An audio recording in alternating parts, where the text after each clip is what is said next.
네, 또 다른 방법으로 우리가 생각해 볼 수 있는 방법이 바로 주민 투표의 방법이 있습니다. 이 주민 투표의 방법 같은 경우에는요, 실제로 우리가 그 지역의 대표자를 뽑는 대통령 선거, 국회의원 선거, 아니면 우리나라의 가장 큰 법인 헌법을 바꾸는 뭐 개헌 투표, 헌법 개정 투표 이런 것들을 하는 선거 말고요, 지역의 주민한테 과도한 부담을 주거나 어떤 많은 부담을 주거나 아니면 중요한 결정사항에 대해서 주민들의 의견을 우리가 받고 그거에 따라서 결정을 하겠다 라고 하는 우리나라의 지역의 일을 스스로 지역에서 해결하세요라고 하는 그런 제도입니다.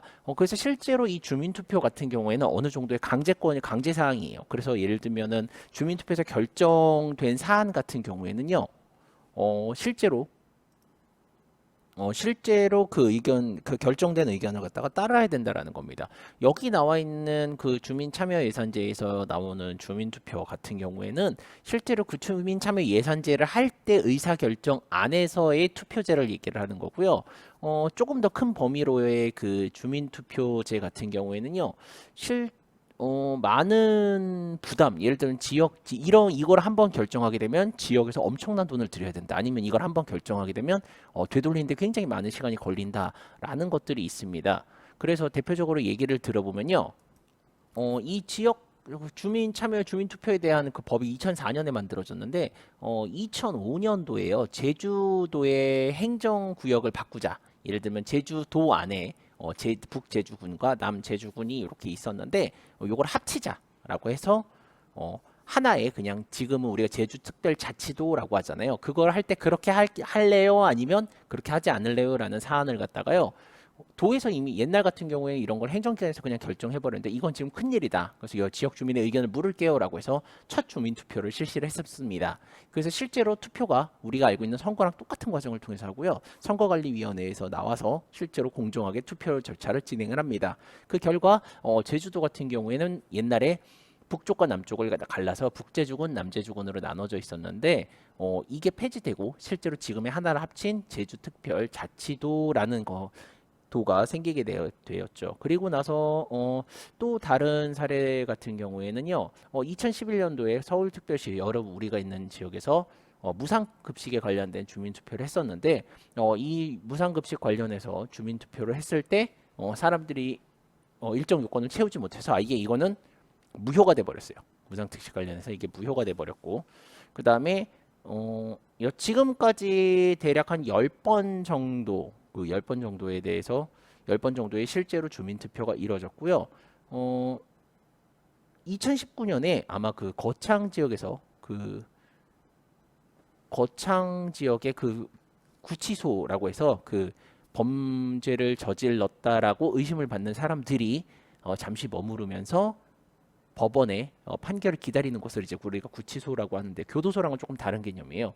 그래서 그런 거창군의 그 구치소를 짓자라고 해서 신축 사업을 할 건데 새로 짓는 사업을 할 건데 이거에 대해서 찬성하세요, 반대요 하세요. 왜냐하면 전에도 얘기했지만 이런 구치소 같은 경우에 어떻게 보면 우리가 사람들이 그 꺼려하는 기피 시설이잖아요. 약간 님비 현상 같은 게 있는데 이걸 행정기관에서 결정하고 주민들의 의견을 받아서 하기로 결정했는데 그래도 반대가 많아.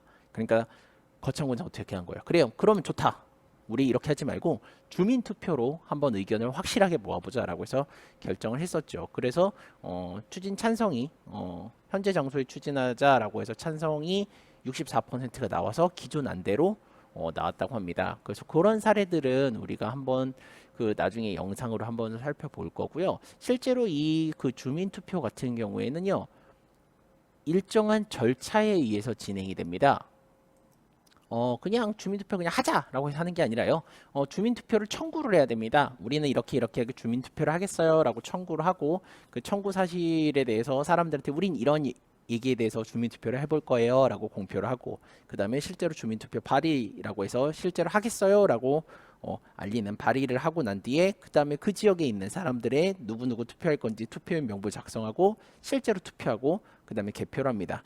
근데 이 개표에는요. 재미있는 규칙이 하나 있는데 개표에는 어떤 규칙이 있냐면요. 3분의 1 3분의 1을 넘는 사람들이 투표를 해야지만 개표를 합니다. 즉 지역 주민의 3분의 1도 참여하지 않은 투표 같은 경우에는 지역의 의견이 반영되지 않았다라고 보는 거죠. 그래서 3분의 1보다 적은 사람의 숫자가 투표를 하게 되면 아예 개표를 하지 않습니다. 왜? 이건 생각해봐. 지역 주민들이 300명이 있으면 3분의 1이니까 100명만 참석을 했어. 근데 이 100명의 의견이 300명 전체 의견이라고 보기에는 어렵다라고 얘기를 하는 거죠. 그래서 일정한 규정이 있어요. 그래서 3분의 1 미만이면 아예 개표를 하지 않고 투표 자체가 무효가 되는 겁니다. 그 다음에 3분의 1이 넘는 사람들이 투표를 했어요. 그럼 그 다음에 어떻게 하느냐? 그렇죠. 개표를 합니다. 개표를 했을 때는요. 투표자의 과반수, 즉 반을 넘는 사람들이 찬성이냐 반대를 하냐 한쪽을 가지고 의견을 결정하게 된다라는 겁니다. 그래서 실제로 이 주민투표 같은 경우에는요. 그 지역에 굉장히 중요한 일을 결정할 때 많이 한다라고 보면 되고 아까 봤던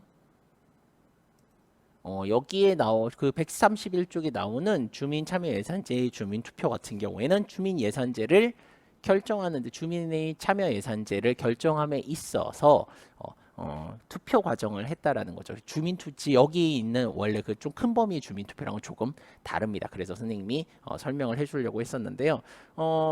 주민 참여 예산제도 상당히 지금 지역에서 많이 활성화가 되어 가고 있는 그 주민 참여 방법 중에 하나입니다. 그래서 사실은 주민 투표랑 주민 참여 예산제랑 좀 두 개의 방법이 있다라고 보는 게 맞을 수도 있어요.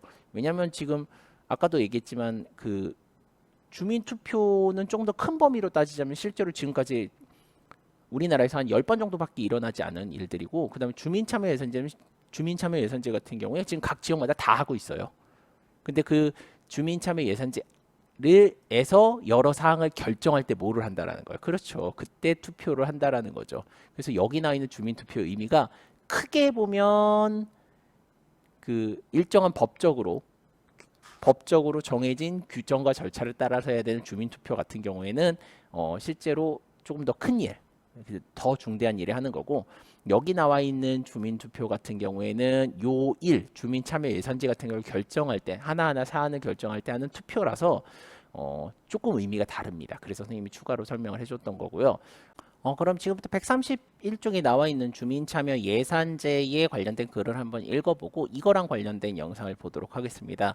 그리고 난 뒤에요. 우리가 주민투표라고 하는 커다란 일에 대해서 그러니까 조금 더 이게 더 큰 범위의 일이잖아요. 그 사례를 한번 볼 건데 최근에 아마 가장 마지막으로 이제 나오는 주민투표 사례가 지금 곧 있으면 주민투표가 시작이 됩니다. 그래서 여러분들이 조금 관심 있게 보면 좋을 것 같은데요.